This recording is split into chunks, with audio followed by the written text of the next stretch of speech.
이 시간 우리가 함께 읽은 본문에서 믿음의 눈으로 광야 생활을 해석하라는 제목으로 하나님의 말씀을 전하도록 하겠습니다.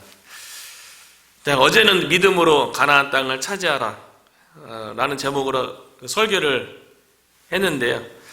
오늘은 또 믿음의 눈으로 광야 생활을 해석하라. 어제는 이제 미래에 대한 것을 믿음으로 바라보고 믿음으로 나갈 것에 대해서 얘기했다면, 오늘은 또 이제 믿음으로 과거 광야 생활에 대해서 해석할 것에 대해서 이야기하는데요. 믿음.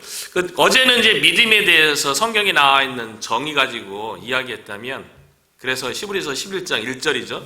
믿음은 바라는 것들의 실상이요, 보지 못하는 것들의 증거니라. 이거 가지고 이제 미래 가나안 땅을 믿음으로 차지할 것에 대해서 이제 얘기했다면요. 오늘은 믿음에 대해서 이렇게 해석하고 싶어요. 그러니까 믿음은 직관적으로 우리가 이제 딱 믿음 그러면 좀 뭐 약간 추상적이잖아요. 그리고 믿음에 대해서 때로는 자기 확신이 마치 믿음인 것처럼 생각하는 경향도 있고요. 그런데 사실 믿음은 하나님부터 주어지는 거거든요. 그래서 믿음이라는 것은 저는 개인적으로 이렇게 정의하고 싶어요. 믿음이란 하나님께서 말씀하신 것을 그대로 받아들이는 거예요. 하나님께서 바라보는 시각으로 바라보는 것, 이것이 믿음이라는 거예요. 그러니까 믿음이 우리에게 있는 게 아니에요. 믿음의 출발이 우리에게 있는 게 아니고, 그 믿음은 하나님으로부터 출발되는 거예요. 하나님으로부터 주어지는 거예요. 그래서 믿음으로 가나안 땅을 차지하는 것도 어제 하나님의 약속의 말씀의 근거에서 하나님이 주셨다 그러니까 그렇게 받아들이는 거예요. 그냥 그게 믿음이에요. 근데 우리는 그 믿음으로 잘 받아들이지 못하죠. 우리가 보는 육신의 눈이 있기 때문에, 세상적인 그 생각이 우리 마음 가운데 있기 때문에 자꾸만 믿음이 오염되어지고 왜곡되어지는 경향이 있죠. 믿음은 하나님의 말씀을 그대로 받아들이는 거예요. 그게 믿음이에요. 믿음을 뭐 크게 대단하게 신학적으로 정의하지 않더라도 우리의 실상에서 하나님께서 뭐라고 말씀하시는가, 하나님께서 어떻게 바라보시는가, 그렇게 받아들이는 게 믿음이라는 거죠. 우리가 믿음 생활 잘한다는 거는 하나님께서 나를 어떻게 바라보실까, 하나님께서 우리 교회를 어떻게 바라보실까, 하나님께서 또 우리가 거주하는 이 지역을 어떻게 바라보시고 어떻게 말씀하실까, 그거대로 우리가 이제 말씀 가운데서 받아들이는 것이 믿음이라는 거죠. 그러니까 오늘은, 어제는 믿음으로 미래에 있을 일들에 대해서 말씀의 근거에서 이제 가나안 땅을 차지하라고 얘기했다면, 오늘은 이스라엘 백성의 과거 생활, 광야 40년에 대해서 믿음의 눈으로 바라보는 거예요. 믿음으로 바라보라는 거예요. 하나님께서 이스라엘의 광야 40년 동안을 어떻게 생각하고 계시는지, 어떻게 바라보고 있는지 그대로 이제 믿음의 눈으로 바라보고 해석하라는 거죠. 오늘 본문에 보면 하나님께서 가나안 땅에 대해서 먼저 설명해 주세요. 근데 이 가나안 땅에 대해서 하나님께서 뭐라고 설명하냐면, 이 가나안 땅은 아름다운 땅이라는 거예요. 하나님께서 그렇게 바라보시면 우리도 그렇게 바라보는 게 믿음인 거예요. 그래서 우리가 이건 7절부터 10절에 보면 가나안 땅에 대해서 9절부터 보면, 내가 먹을 것에 모자람이 없고 내게 아무 부족함이 없는 땅이며 그 땅의 돌은 철이요 산에서는 동을 캘 것이라, 내가 먹어서 배부르고 내 하나님 여호와께서 옥토를 내게 주셨으므로 말미암아 그를 찬송하리로다. 가나안 땅은 아름다운 땅이고요. 그곳에서 이스라엘 백성이 그곳에서 배부르고, 그 땅이 옥토라는 건데 그 땅을 이스라엘 백성이 내게 주셨다는 거예요. 그래서 그곳에서 하나님을 찬양하게 될 거라는 거예요. 그러면 그 가나안 땅에 대해서 이스라엘 백성이 하나님께서 그렇게 말씀하시니까, 하나님께서 그렇게 바라보시고 그 가나안 땅에서 그렇게 해석하시니까 그 하나님의 그 말씀하시는 대로 그 하나님의 그 시야대로 그렇게 받아들이는 게 믿음이라는 거예요. 그런데 가나안 땅에 거기는 이미 하나님께서 주시기로 약속한 땅인데 그곳에 이미 7 족속이 거주하고 있습니다. 전통적으로 그 남의 그 종족이 거주하고 있는데 그걸 우리가 어떻게 차지합니까? 왜 차지해야 됩니까? 이렇게 질문하는 게 아니라는 거예요. 그리고 가나안 땅이 거하는 사람들 가운데 안악 자손으로 뭐 기골이 장대하고 그들과 우리 비교하며 멧돼지 같다, 그렇게 생각하지 말라는 거예요. 하나님께서 가나안 땅에서 말씀하시는 대로 그 땅을 주셨다 그러면 그 하나님의 말씀대로 받아들이는 게 진정한 믿음이라는 거예요. 근데 우리는 거기에 대해서 마치 10명의 dom창꾼처럼 자신들의 생각을 가지고 자신들의 시각을 가지고 그거를 판단하고 막 재단을 하죠. 우리 가운데 정말 믿음이 있다면 하나님의 시야로 우리의 삶도 바라보고 우리의 사역도 바라보고 하나님의 관점을 받아들이는 게 진정한 믿음이라는 거죠. 우리가 믿음으로 좀 바라봤으면 좋겠어요. 가나안 땅에 대해서 하나님께서 아름다운 땅이라고 말씀하실 뿐만 아니라 이스라엘의 광야 40년에 대해서 하나님께서 해석을 해줘요. 그러면 이스라엘의 광야 40년에 대해서도 하나님께서 말씀하시면 그 해석대로 받아들이는 게 믿음인 거예요. 그래서 이스라엘의 과거 40년에 대해서 이스라엘은 믿음의 눈으로 바라볼 필요가 있고요. 우리들도 마찬가지죠. 우리들의 인생 가운데 과거에 이스라엘의 광야 40년 같은 그런 세월이 있을 수 있죠. 뭔가 의지할 수 없고 뭔가 나에게 힘이 되는 게 주변에 아무것도 없는, 광야는 그런 곳 아니에요? 물도 없고 뭐 먹을 것도 없고 의지할 것도 아무것도 없는 우리 인생 가운데 그런 광야의 시간을 거쳐온 기간이 있을 거라고요. 그 고난의 시기가 있다고요. 근데 그 시기에 대해서 하나님께서 어떻게 말씀하시는지, 어떻게 해석해 주는지를 우리도 우리의 과거를 그렇게 바라볼 필요가 있다는 거예요. 믿음의 눈으로 이스라엘 백성은 광야 40년을 해석해야 되고요. 우리도 믿음의 눈으로 우리의 지나온 세월에 대해서, 지나온 세월에 여러 가지 사건들도 막 일어났잖아요. 그것에 대해서 믿음의 눈으로 해석할 수 있어야 된다는 거죠. 이스라엘 백성에게 광야 40년은 기억하고 싶지 않은 시간이에요. 그런데 하나님께서 뭐라고 말씀하시냐면 2절에 보면 내 하나님 여호와께서 이 40년 동안에 내게 광야 길을 걷게 하신 것을 기억하래요. 이스라엘 백성이 광야 40년 생활이 어떻게 시작되었습니까? 원래 어제도 살펴봤지만 하나님의 산 호렙에서 거기서 떠나서 바란강야 가데스까지는 열 하루길이에요. 열 하루길 지나서 믿음에 있었으면 그 다음에 가나안 땅 들어가는 거거든요. 그런데 이스라엘 백성이 하나님 앞에 불신앙의 모습을 보였어요. 하나님께서 가나안 땅에 대해서 말씀하시고 주셨다고 약속했으면 주신 거죠. 근데 믿음의 눈으로 그렇게 바라보지 않았기 때문에 이스라엘 백성의 불신앙 때문에 하나님의 말씀을 믿지 못한 것 때문에 하나님의 말씀 때문에 구원받은 민족 아니에요? 하나님 때문에 애굽에서 구원받은 민족이 아니에요? 그러면 하나님의 백성으로 여전히 하나님을 의지하고 하나님의 말씀에 순종해서 살아갈 것에 대해서 결심해야죠. 그런데 가나안 땅에 대해서는 믿음으로 행하지 않았단 말이에요. 믿음에 대해서 실패한 결과가 이스라엘 민족의 불신앙, 불순종에 대한 하나님의 징계, 하나님의 심판의 결과가 광야 40년이었어요.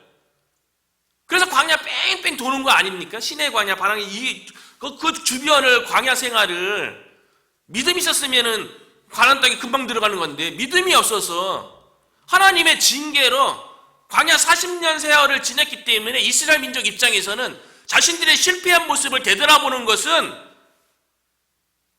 힘든 일이죠. 왜? 자신들의 실수고 자신들의 실패이기 때문에 누가 과거에 나의 실수에 대해서, 나의 실패에 대해서 기억하는 걸 누가 좋아합니까? 되도록이면 기억에서 삭제하고 싶죠. 기억하고 싶지도 않죠. 그런데 하나님은 이스라엘 백성에게 뭐라고 얘기합니까? 오늘 본문에? 기억하래요. 왜냐하면 하나님께서 그렇게 심판하시고 징계하신 데에는 하나님의 의도와 계획이 있었다는 거예요. 그거를 믿음의 눈으로 바라보라는 거예요. 믿음의 눈으로 해석해야 되는 거예요. 우리가 우리의 삶 가운데 과거든 현재든요, 현재 일어난 일들에 대해서요, 믿음의 눈으로 해석할 수가 있어야 돼요. 믿음의 눈으로 볼 수 있어야 돼요. 왜 하나님께서 그런 일들을 나에게 허락하셨는가? 왜 과거에 그런 일들이 일어난 것에 대해서 믿음의 눈으로 해석하고 믿음으로 받아들일 때에 그때에 비로소 미래로 나갈 수가 있는 거예요. 하나님께서 이스라엘 백성의 광야 40년에 대해서 왜 하나님께서 그렇게 인도했는지에 대해서 해석을 해줘요. 하나님의 어떠한 의도와 계획이 있었는지 말씀해 주시는 것이 2절 후반부에 너무나도 중요해요. 이스라엘 백성은 하나님께서 아브라함부터 약속한 언약 백성이잖아요.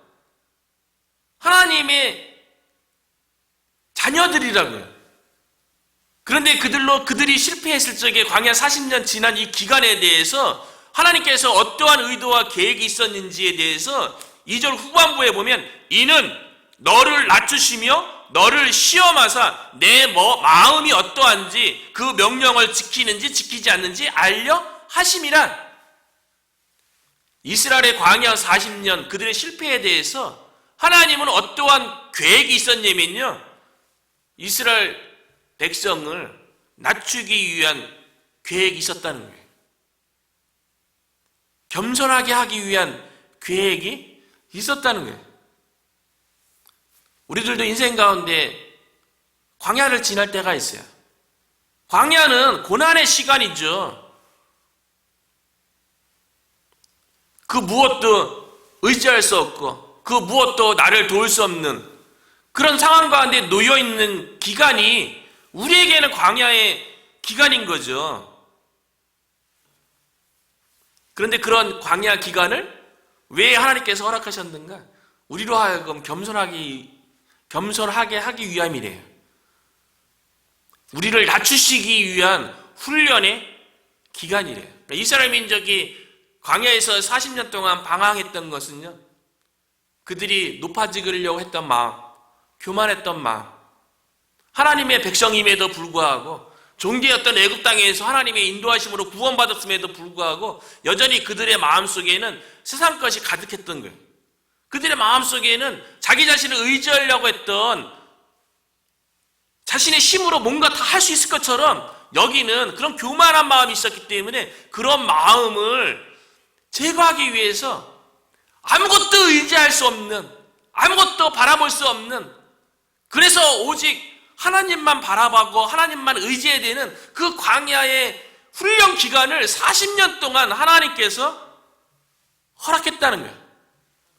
인간은요, 기본적으로 죄성이라는 게 있어서 아담의 후손으로서요, 인간은 죄성이 있어요. 죄성이 무엇이냐면 자기 중심성이에요. 내가 높아지고자 하는 마음이 예수 그리스도를 만나기 전까지는 그 사람이 아무리 착해 보이고 아무리 선한 영향력을 나타내는 사람일지라도 그 마음속에는 예수 그리스도를 만나서 십자가의 은혜가 체험되지 않은 사람은요, 마음이 기본적으로 다 악한 거예요. 마음에 교만한 마음들 다 있어요. 자기 힘으로 살아가려고 하는, 우리 주변에 예수 안 믿는 사람들 다 자기 힘으로 살아가려는 사람 아닙니까? 하나님 없이도 충분히 인생 가운데 잘 살아갈 수 있다라고 얘기하는 그 마음 자체가 교만한 마음이라고요. 교만한 마음이 있으면 어떡합니까? 내가 하나님처럼 되려고 그래요.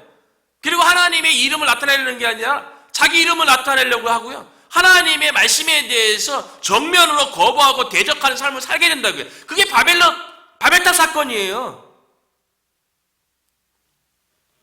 탑을 쌓아갖고 하나님께 도전하잖아요. 인간의 죄성의 마음이 그런 거예요. 내가 하나님 되는 거예요. 내가 결정하고 내가 판단하고 내 인생을 내가 책임진다고 생각하는 그런 교만한 마음이 인간에게 있는 거죠. 그런데 이스라엘 백성에게 그런 교만한 마음, 자만한 마음을 제거하기 위해서 광야 40년 동안 하나님만 바라보고 하나님을 의지하도록, 하나님의 말씀에 순종하도록 훈련 기간을 갖게 하셨다는 거죠.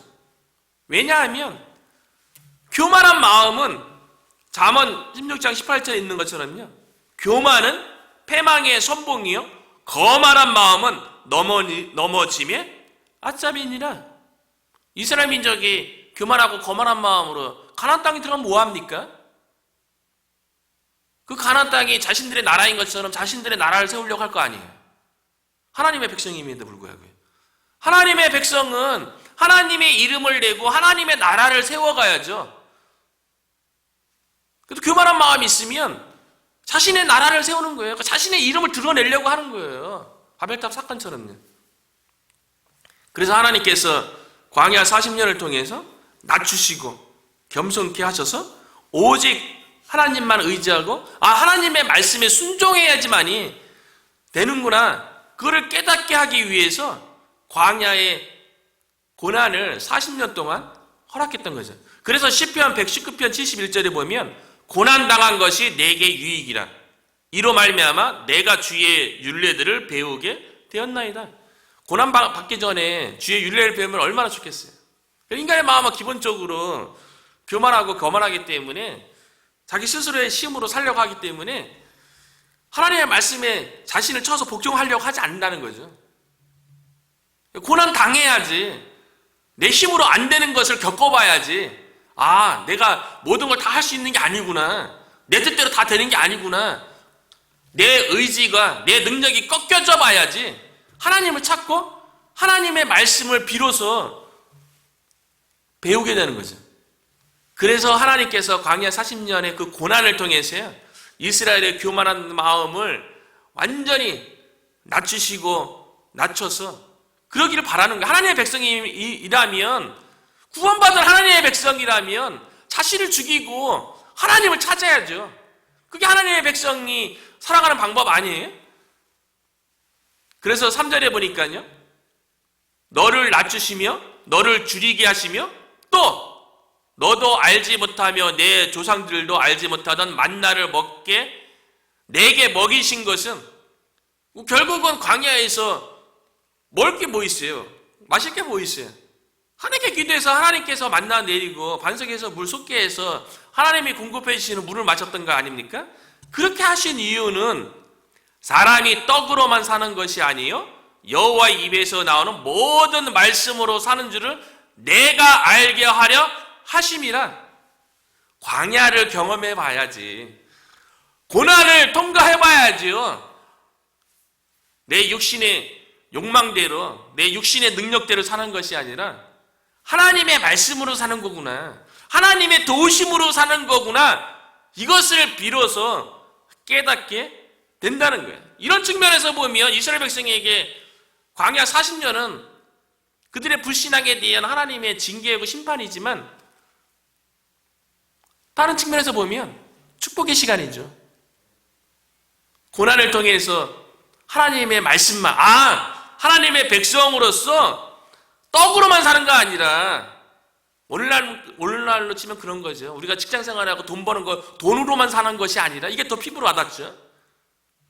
우리의 인생이 돈으로만 사는 것이 아니라, 왜냐하면 오늘날에는 돈이면 모든 게 다 된다고 얘기하잖아요. 만몬신 얘기하잖아요. 만몬신, 돈신, 돈이면 모든 거 우리가 하고 싶은 거 다 할 수 있다라고 그렇게 세상이 얘기하는 그런 시대에 살고 있는데, 오늘날 버전으로 이야기하자면요, 떡으로만 살 것이 아니라, 돈으로만 살 것이 아니라 하나님의 입으로 나오는 모든 말씀으로 사는 거예요. 이것을 깨닫게 하기 위해서 광야 40년 고난을 허락했다는 거죠. 저와 여러분도 마찬가지 아닙니까? 우리가 하나님의 자녀 아니에요? 하나님의 자녀라면 때로는 먹고 마시는 문제 때문에 고민할 때 있죠. 그런데 그 육신에 필요한 그거 없는 것 때문에 그 육신의 그 필요가 그걸 찾고 그걸 위해서 노력한다고 그 육신에 필요한 그 떡, 육신에게 필요한 그 돈, 이것 때문에 인생이 의미 있게 살아가는 게 아니라는 거예요. 하나님의 말씀으로 하나님의 자녀는 살아야 된다는 거죠. 오늘 이 8장 3절에 있는 이 구절 가지고요, 예수님이 사탄의 유혹을 물리쳤던 적이 있어요. 예수님이 광야에서 40일 금식을 했어요. 그러면 40일 먹지 않고 마시지 않았으면 인간에게 있어서 가장 필요한 게 뭡니까? 육신의 필요가 뭐예요? 먹는 거예요. 그러니까 사탄이 예수님에게 첫 유혹이 무엇입니까? 첫 시험이 뭐예요? 돌들로 떡덩이 되게 해라는 거예요. 그래서 먹으라는 거예요. 40일 굶었으면 인간에게 가장 필요한 거는 먹는 거죠. 떡이죠. 근데 예수님이 하나님의 아들이라니까, 그러면은 돌을 떡덩이가 되게 해서 그거 먹으면 육신의 문제가 해결되잖아요. 그런데 인생은 육신의 문제만을 해결하기 위해서 살아가는 인생이 아니라는 거예요. 그래서 예수님께서 사람이 떡으로만 살 것이 아니라 하나님의 입으로 나오는 모든 말씀으로 살 것이라고 사단의 유혹에 대해서 물리쳤던 그 성경 구절, 오늘 구절 말씀이에요. 사단은 근데 어떻게 유혹한다고요? 우리에게 육신에게 필요한 것만 위해서 살아야 된다고, 그렇게 세상 가운데서 수많은 사람들을 유혹해서 넘어지게 해서 떡을 위해서만 살게 하잖아요. 먹고 마시는 문제만을 위해서 살아가게 하잖아요. 근데 그것만으로 살아가는 것이 아니라 예수님이 뭐라고 얘기해요? 하나님의 입으로 나오는 모든 말씀으로 살아가는 거라는 거예요. 우리가 이 일을 위해서 교회를 세우고 복음 사역하는 거 아닙니까? 많은 우리 주변에 있는 사람들이 떡을 위해서만 살아가려고 하는 거예요. 그 사단이 유혹한 넘어가 있는 거예요. 세상의 문화 속에서 사단이 그렇게 역사하는 거죠. 떡을 위해서 살아라. 육신의 필요를 위해서 살아라. 하나님 필요 없다. 하나님의 입으로 나오는 말씀 필요 없다. 그렇게 유혹하는 그런 시대에 우리가 살고 있는 거예요. 근데 그게 아니라고, 우리는 하나님의 입으로 나오는 말씀으로 사는 거라고 그렇게 세상에 선포하는 거예요. 복음을 통해서요. 전도를 통해서요. 자신을 의지할 것이 아니라 하나님을 의지하고 하나님의 말씀으로 살아갈 때 하나님께서 우리의 인생을 책임져 주시고 인도해 주시는 거예요. 그래서 잠언 3장 5, 6절에 보면 너는 마음을 다하여 여호와를 신뢰하고 내 명철을 의지하지 말라. 우리 안에 있는 명철, 우리 안에 있는 그 능력, 지식, 지혜 이런 거 의지하지 말라는 거잖아요. 우리가 가지고 있는 오늘날로 치자면 돈 의지하지 말라는 거 아닙니까? 너는 범사에 그를 인정하라. 그리하면 내 길을 지도하시리라. 하나님을 인정하고 하나님을 신뢰하고 하나님 말씀 가운데 순종하면 하나님께서 그 우리의 앞길을 인도해 주신다는 거예요. 지도하신다는 거예요. 하나님께서 이스라엘 백성의 40년 광야 생활을 해석해 줬어요. 낮추게 하기 위해서.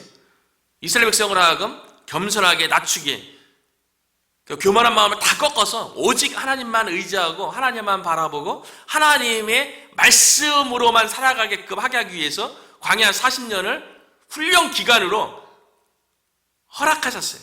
그런데 이스라엘 백성 입장에서는 본인들이 불신앙으로 인한 실패의 모습이잖아요. 하나님이 참 이스라엘 백성들의 마음을 참 헤아려 주신다는 게, 저는 5절 생각하면서 하나님께서 이스라엘 백성을 참 많이 사랑하는구나. 오늘날도 마찬가지로 하나님이 예수 그리스도를 믿는 하나님의 자녀를 하나님께서 그 마음조차도, 마음의 상처조차도 헤아려 주시는 거구나라는 걸 느끼는 게 5절에 보니까요, 이스라엘 백성의 입장에서는 실패잖아요. 자신들의 실패라고 볼 수 있잖아요. 그런데 그거를 하나님께서 어떻게 해석을 해주냐면 5절에 이렇게 해석해 주는 거예요. 너는 사람이 그 아들을 징계한 같이 내 하나님 여호와께서 너를 징계하신 줄 마음에 생각하라는 거예요. 너무 멋있지 않습니까? 이스라엘 백성 자신들이 교만해서 하나님 의지하지 않고 본인들이 믿음에 실패해서 광야 40년이라는 하나님의 심판을 받았는데요. 그 하나님의 징계 심판에 대해서 하나님께서 이스라엘 백성에게 뭐라고 얘기했냐면, 너희들이 실패해서 광야 40년이 지내왔는데 그 기간 있잖아. 내가 너희들에게 징계 내린 거는 마치 아비가 자녀를 잘되게 하는 마음으로 채찍을 대고 징계하는 것처럼, 징계를 하는 것처럼 아비의 마음을 가지고 내 자녀인 너희들을 올바른 길로 가게 하기 위해서 징계한 거야. 그렇게 생각해. 마음에 그렇게 생각하라는 거야. 실제로 그런 거죠. 이스라엘 백성이 그냥 백성이 아니잖아요. 존귀했던 애굽에서 하나님께서 구원해낸 하나님의 백성이에요. 모세와 더불어 너희는 내 제사장이 나라고 거룩한 백성이라고 언약을 맺은 백성이에요. 하나님에게 있어서는 자녀죠. 그래서 징계했다는 거예요. 올바른 길로 가게 하기 위해서 징계로 생각하라는 거예요. 그래서 하나님의 말씀에 순종하도록 하기 위함이라는 거죠. 그래서 6절에 보면 내 하나님 여호와의 명령을 지켜 그의 길을 따라가며 그를 경외할지니라. 이렇게 하기 위해서 징계를 통해서 이스라엘 백성의 그 마음을 돌이켰다는 거예요. 이렇게 우리의 과거를요, 하나님의 시각으로 바라볼 줄 알아야 돼요. 때로는 우리가 실수한 것도 있고 실패한 모습도 있어요. 괜찮아요. 하나님의 자녀라면 하나님의 징계는 마치 아비가 자녀에게 올바른 길로 인도하기 위한 사랑의 징계라는 거를 그렇게 믿어야 돼요. 서재자가 믿음이 뭐라고 얘기했습니까? 믿음은 하나님께서 말씀하신 대로 받아들이는 거예요. 하나님께서 아비가 아들을 징계한 것처럼 이스라엘 백성이 실패고 실수지만 내가 징계하라고 그러면 우리의 과거의 그런 것들을 우리가 하나님의 자녀 아닙니까? 그렇게 하나님의 시각으로 믿음의 눈으로 우리가 해석하고 받아들여야 되는 거예요. 그런데 그 과거에 대해서 하나님의 시각을 바라보지 않는 게 그게 불신앙이고 그게 불순종이에요. 그래서 시브리서 12장에 5절부터 8절에 보면 뭐라고 얘기합니까? 내 아들아 주의 징계하심을 경히 여기지 말며 그에게 꾸지람을 받을 때에 낙심하지 말라. 하나님의 자녀에 대해서 징계하고 꾸지람할 때요, 그것이 비록 자녀의 실수고 실패를 할지라도 범죄죠. 이스라엘 백성이 범죄한 거라고 스스로 고백했잖아요. 그런데 그것에 대해서 히브리서 12장 6절에는요, 주께서 그 사랑하시는 자를 징계하시고 그가 받아들이는 아들마다 채찍질 하심이라. 하나님께서 아무나 징계하고 아무나 채찍질하지 않아요. 아들이기 때문에 채찍질하고 꾸지람한 거예요. 하나님께서 그 당시에 우리가 그런 생각할 때가 있잖아요. 어떻게 하나님 안 믿고 하나님 앞에서 악한 행동하고 막 그러는데 하나님 살아계시면 그들을 위해서 징계하지 않고 왜 그들을 심판하지 않냐고 세상 사람들이 우리들에게 그렇게 질문할 때가 있잖아요. 징계 왜 안 하냐면 그냥 내버려 둔 거예요. 내버려 둔 게 더 큰 징계예요. 사실은 잘못된 길로 가면 부모가 자녀에게 채찍질해서 올바른 길로 가는 게 사랑이죠. 내버려 두는 거는 그 사랑이 없다는 거예요. 이걸 유기라고 얘기하잖아요. 유기? 버려두는 거. 로마서 1장인데 보면 하나님을 마음에 두기를 싫어하며 그 상실한 마음대로 내어버려 두사. 그래서 온갖 죄악들이 막 있는 것에 대해서 내버려 둔 게 그 이방인들에 대해서, 하나님 없는 사람들에 대해서 하나님 없이 막 죄 짓고 막 나쁜 짓 많이 하고 그러면 하나님 살아계시면 그들은 막 징계하고 심판해야 되는데 왜 안 하냐고. 그게 내버려 둔 게 심판이에요. 그래서 영원한 지옥에 가라고, 멸망길로 가라고 내버려 둔 거예요. 그런데 하나님의 자는 그렇게 할 수 없잖아요. 어떻게든 생명의 길로, 의의 길로, 천국의 길로 가게끔 채찍과 꾸지람을 통해서 돌이켜야죠. 그래서 히브리서 12장 8절에 보면 징계는 다 받는 것이거늘 너에게 없으면 사생자여 친아들이 아니니라. 이스라엘 백성이 하나님의 아들들이기 때문에, 하나님의 자녀들이기 때문에 광야 40년이라는 채찍을 냈다는 게, 그게 하나님의 이스라엘 과거 해석이에요. 믿음의 눈으로 그렇게 받아들이는 거예요. 그러면요, 우리도 그렇게 해석해야 되는 거예요. 하나님이 그렇다면 그런 거예요.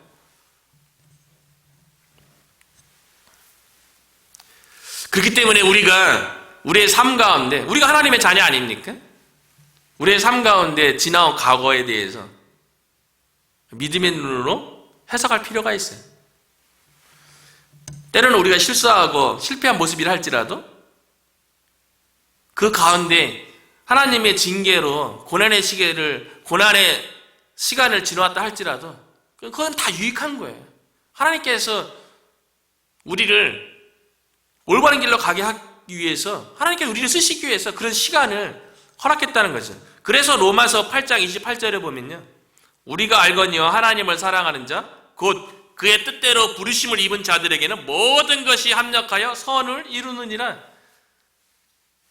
이스라엘의 과거 40년을 하나님께서 결국 합력하여서 하나님의 선은 하나님의 의도대로, 하나님의 목적대로 되는 게 선이에요. 하나님의 의도를 이룬 거죠.